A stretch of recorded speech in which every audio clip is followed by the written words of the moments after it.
বললাম যে as per the question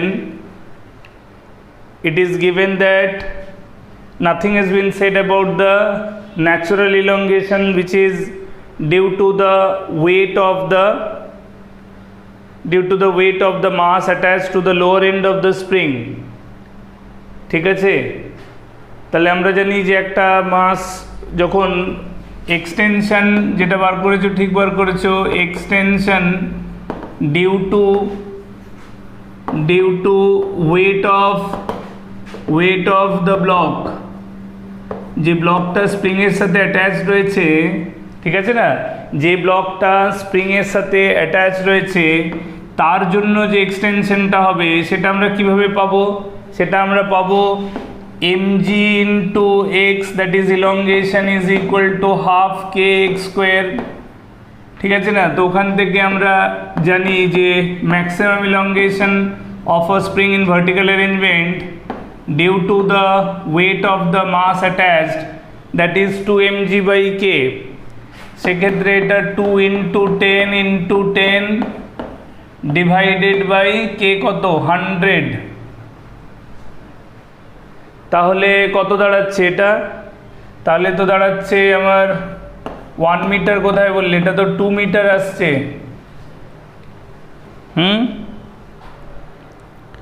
তাহলে তো এটা 2 মিটার আসছে।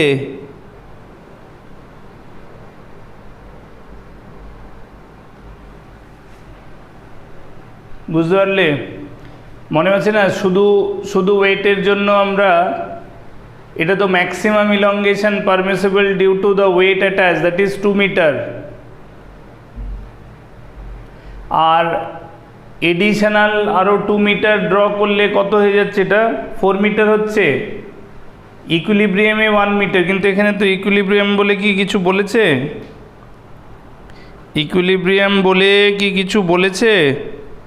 ফোর্স কোনো মাসকে অ্যাটাচ করবে লোয়ার এন্ড অফ দ্য স্প্রিংয়ের সাথে, তার ন্যাচারাল ইলংগেশন কত হবে? তার ন্যাচারাল ইলংগেশন হওয়া উচিত 2 মিটার, তাই না? ইকুইলিব্রিয়ামে 1 মিটার, সেটা ঠিক আছে। কি নাটা কিসের জন্য?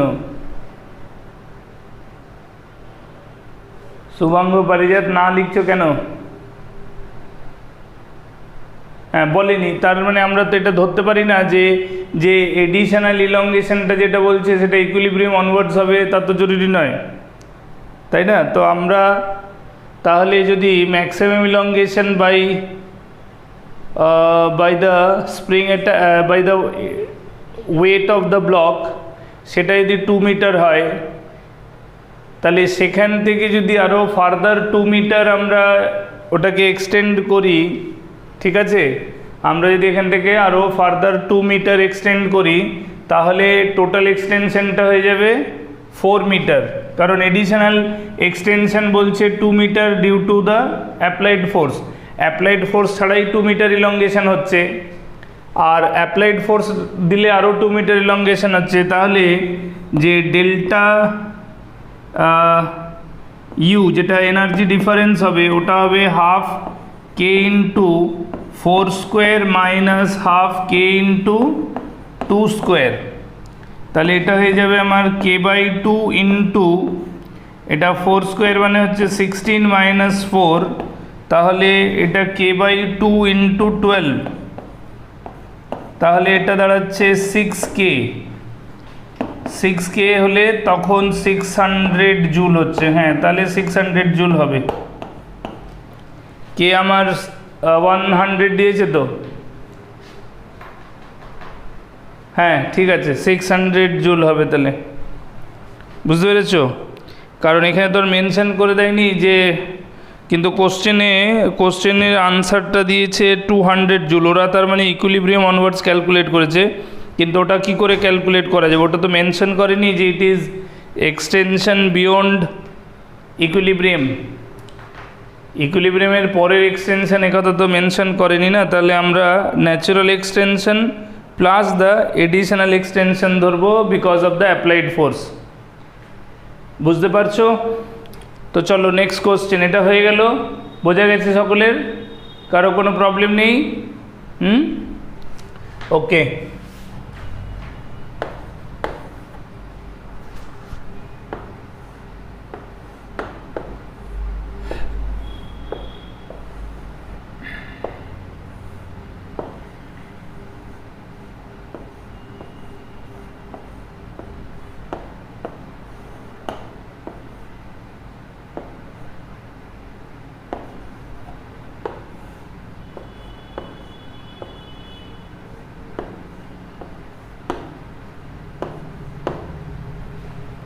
এটা কে হচ্ছে আমার 40 নিউটন পার মিটার, এটা হয়েছে 2 কেজি, এটা দিয়েছে 5 কেজি। ঠিক আছে, বুঝতে পারছো? এই হলো ইনফরমেশন দেওয়া আছে, 2 কেজি 5 কেজি, এটা স্টিফনেস হচ্ছে 40 নিউটন পার মিটার। আচ্ছা, initially it is release when spring is আনস্ট্রেচড।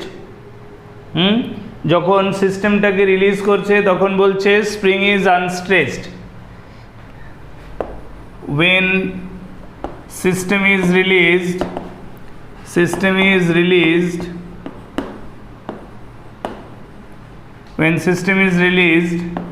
then spring is unstretched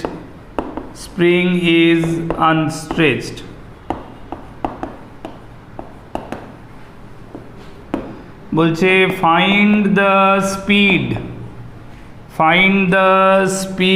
of 5 kg block, find the speed of, car speed বার করতে হবে? 5 kg block when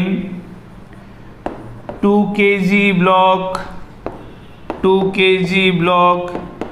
is about to leave the contact. 2 kg block is about to leave its contact. 2 kg block একটা সারফেসে, horizontal সারফেসের কন্ট্যাক্টে রয়েছে। তাহলে বলছে যখন 2 কেজি ব্লকটা কন্ট্যাক্ট ছাড়বে, যে মুহূর্তে 2 কেজি ব্লকটা কন্ট্যাক্ট ছাড়বে সেই সময় 5 কেজি ব্লকটার ভেলোসিটি কত হবে?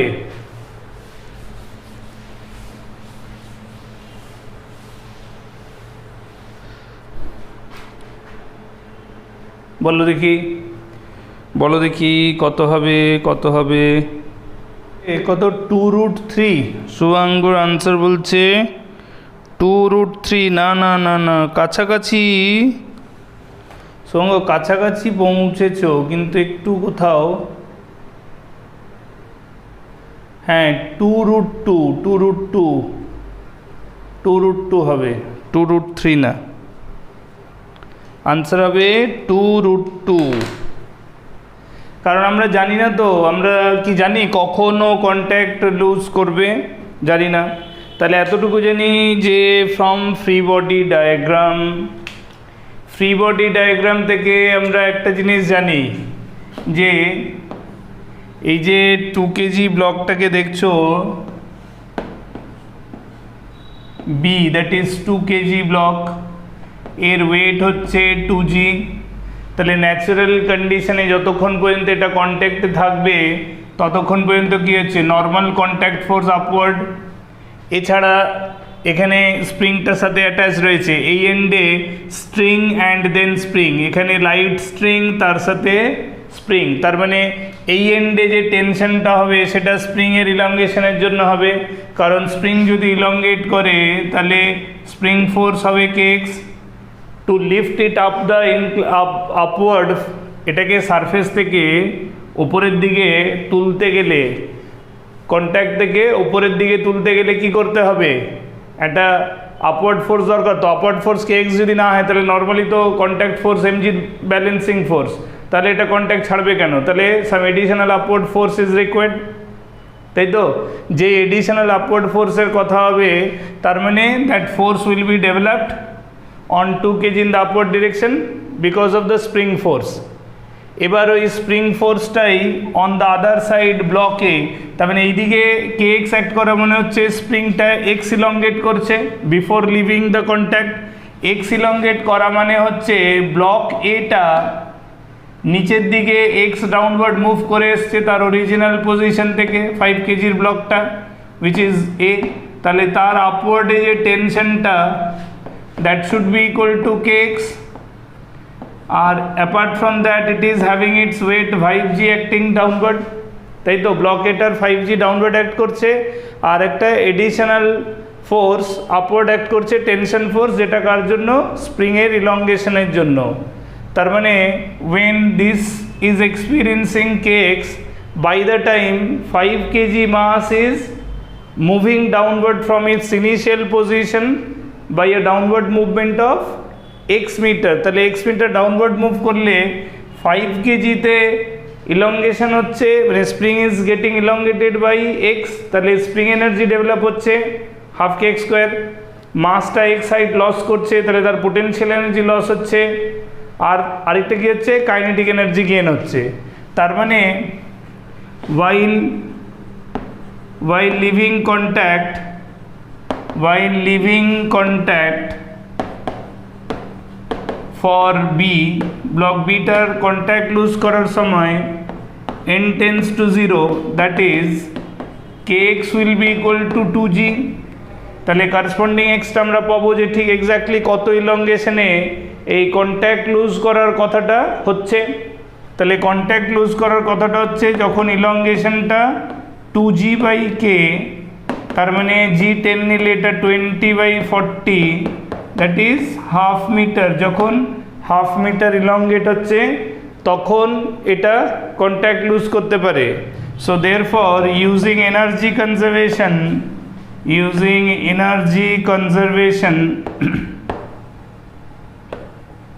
তাই তো আমরা যদি এনার্জি কনজারভেশন অ্যাপ্লাই করি অন এ ব্লকটার ওপর, এনার্জি কনজারভেশন করলে কি কি দাঁড়াচ্ছে?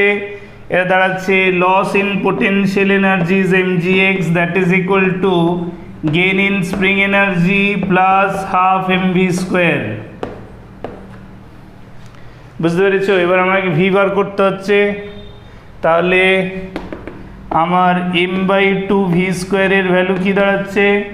দাঁড়াচ্ছে mgx minus half kx square. ঠিক আছে, তো কোন মাসটার উপর এটা অ্যাপ্লাই করছি? 5 কেজি, তাহলে এটা লিখবো 5 × 10 × 1/2 মাইনাস 1/2 × 40 × 1/4, এক্সটা 1/2 তো, ঠিক আছে। তাহলে এখানে তোমার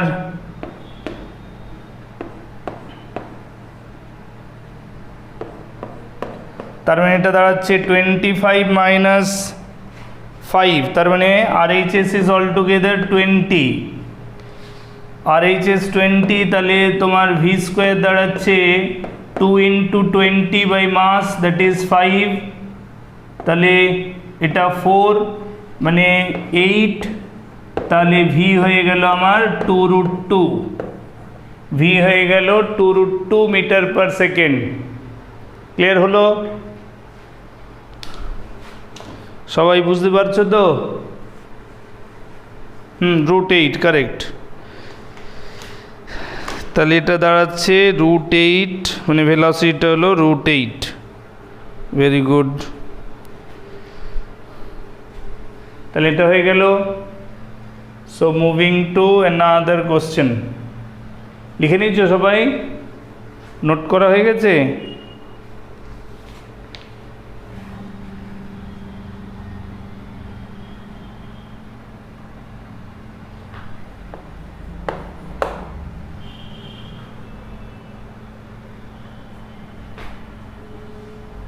আচ্ছা, আমরা যদি একটা কোশ্চেন ছিল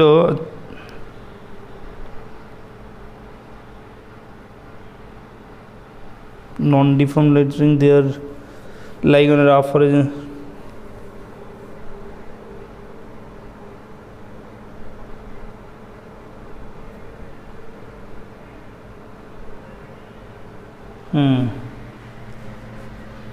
বলছে দুটো ব্লক এরকম রাখা আছে horizontal surface, they are connected by an undeformed spring, মানে spring at natural length, ঠিক আছে। ভ্যালু কি দিয়েছে M1 1 KG, M2 2 KG. M1 দিয়েছে 1 কেজি অ্যান্ড M2 দিয়েছে 2 কেজি, ঠিক আছে। M1 1 kg, M2 2 kg. Initial spring is non-deformed, it is light spring. এবার বলছে the coefficient of friction between the blocks and the surface is 0.4. এই সারফেসে mu রয়েছে, the value of mu is given 0.4. that acts with surface and the blocks, both the blocks, ঠিক আছে। দুটো block and সারফেসের মধ্যে 0.4 এর কোফিশিয়েন্ট অফ ফ্রিকশন। এবার বলছে M1 ব্লকটাকে একটা কনস্ট্যান্ট ফোর্স দিয়ে টানা হবে in order to shift the other block। বলছে what should be the minimum value of F, what should be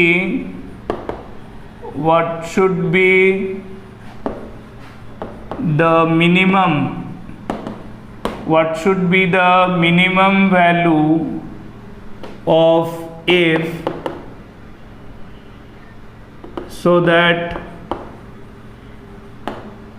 mass M2 so that mass M2 can be moved, M2 can be moved। M2 কে move করানোর জন্য M1 এর ওপর minimum force কত apply করতে হবে? Value of কে, কে কি দিয়েছে? দাঁড়াও, কে তো দেখছি না। অবজেক্টিভটা কি হচ্ছে? অবজেক্টিভ হচ্ছে যাতে আমরা ব্লক M2টাকে মুভ করতে পারি, তার জন্য মিনিমাম কত ফোর্স লাগাতে হবে। আর ফোর্সটা কোথায় লাগাচ্ছি? On the mass M1। M1টায় ফোর্স লাগাচ্ছি, মানে ইকুয়েশনই মানে হ্যাঁ ইকুইলিব্রিয়াম M2-র ইকুইলিব্রিয়াম। M2কে মুভ করানো হচ্ছে তো at limiting equilibrium. Is it 12 newton? না Shubhang, answer is not 12 newton. Answer 12 newton নয়। না 12 নিউটন তো হচ্ছে না, তাহলে কত হচ্ছে? মেকানিজম কি হচ্ছে? ডেফিনেটলি ফোর্স লাগাচ্ছি যখন কি করতে পারছি না বলো, যখন আমরা M2কে মুভ করাতে পারছি না। But that does not mean কি আমরা M1কেও মুভ করাতে পারছি না, তা তো নয়।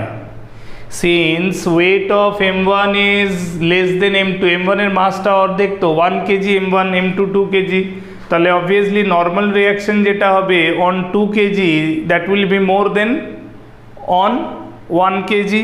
তাহলে M2-র ওপর কন্ট্যাক্ট ফোর্স বেশি, নর্মাল রিয়াকশন বেশি হওয়ার মানে হচ্ছে limiting friction force on M2 will be more than that on M1। তাহলে লিমিটিং ইকুইলিব্রিয়ামটাকে ওভারকাম করার জন্য M2-তে বেশি ফোর্স লাগবে রাদার দেন M1।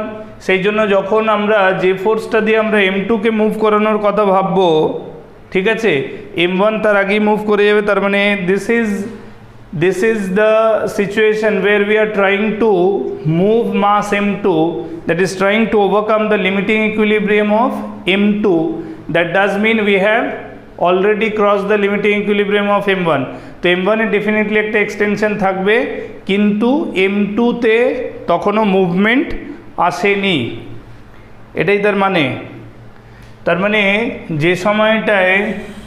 যে সময়টায় আমরা M2কে মুভ করানোর কথা ভাবছি, সেই সময় হচ্ছে কি already spring will be observe to have some elongation.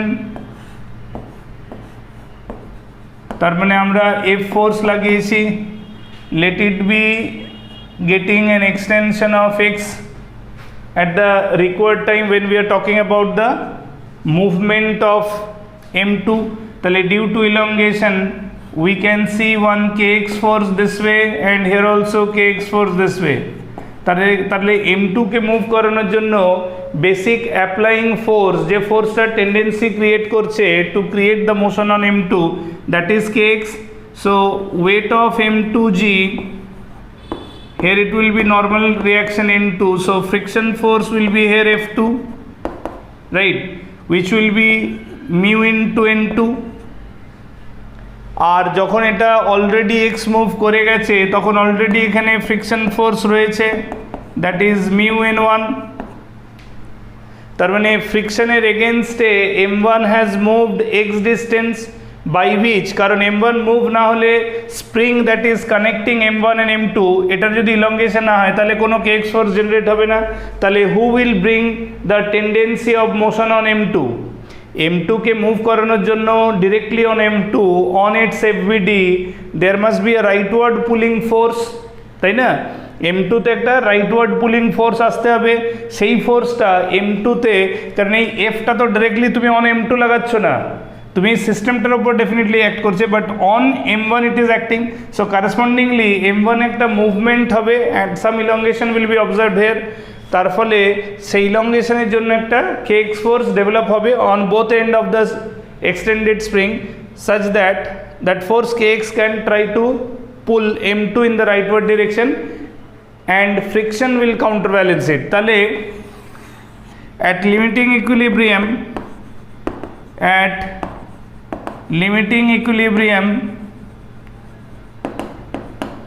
of M2 we can write down mu into N2 মানে M2g that is equal to kx, তাই তো? এটা একটা ইকুয়েশন হলো. আর অন দ্য আদার সাইড যখন এটা এক্স ইলংগেশন হয়েছে তখন এখানে কি কি হয়েছে, এটা মুভ করেছে rightward in the direction of applied force. So because of the applied force positive work has been done. সেই যে ওয়ার্ক ডানটা হয়েছে সেটা কোথায়, সেই ওয়ার্ক ডানটা কীভাবে কম্পেনসেট হবে? ফ্রিকশনের এগেনস্টে মুভ করছে, so negative work will be taken into account for friction force and spring energy is developed. ঠিক আছে, তার মানে on M1 we can write down f into x minus mu N1 that is F1 into x that is equal to half kx square. বুঝতে পেরেছো? f into x positive work, negative work is the friction force, friction ফোর্সের জন্য negative work হচ্ছে, তাহলে net work হচ্ছে f minus mu N1 that into x, we can say that way also. So that is equal to half kx square. Clear হচ্ছে? তাহলে আমরা কি করতে পারি, ধরো আমরা এখান থেকে কেটাকে রিপ্লেস করতে পারি, কে এর ভ্যালু জানি না তো, তাহলে আমরা এখান থেকে কেটাকে লিখতে পারি it is mu M2g by x, mu M2g by x. তাহলে এই ভ্যালুটাকে এখানে বসাবো, তাহলে f মাইনাস মিউ N1 মানে M1g, ঠিক আছে, that into x equals to k by 2x square. তাহলে instead of k we can write down this, that is mu M2g by 2x into x square ছিল, তাই তো? আমরা k এর জায়গায় বসলাম mu M2g by x by 2 ছিল এখানে, তাহলে দেখো এই দুটো x এখানে x স্কয়ারের সাথে ক্যান্সেল হয়ে গেল. বুঝতে পেরেছো? তাহলে আমার আলটিমেটলি f টা কত হয়ে গেল, f হয়ে গেল mu into M1g plus mu common নিয়ে নিচ্ছি আমি M2g by 2. Now you know the value of mu, you know the value of M1, you know the value of M2. তাহলে কত হয়ে যাচ্ছে দেখো 0.4 ইন্টু M1 টা কত 1, M2 টা 2, তাহলে এটা 1 প্লাস জিটা তো কমন থাকবে পরে লিখছি, আর M2 by 2 তার মানে 2 by 2 ওটা 1, দ্যাট ইন্টু জি ইজ 10. তাহলে কত হয়ে গেল 20 ইন্টু 4 দ্যাট ইজ 8 নিউটন. তার মানে 8 Newton is the minimum magnitude. ফোর্সের ম্যাগনিটিউডটার মিনিমাম ভ্যালু কত হবে, ফোর্সের ম্যাগনিটিউডের মিনিমাম ভ্যালু কত হচ্ছে 8 নিউটন.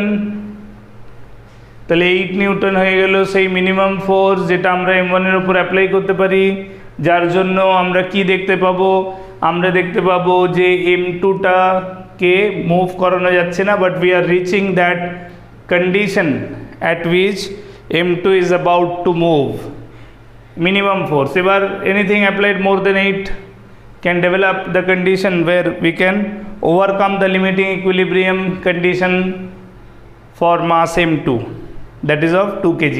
বুঝতে পেরেছো? ক্লিয়ার হচ্ছে?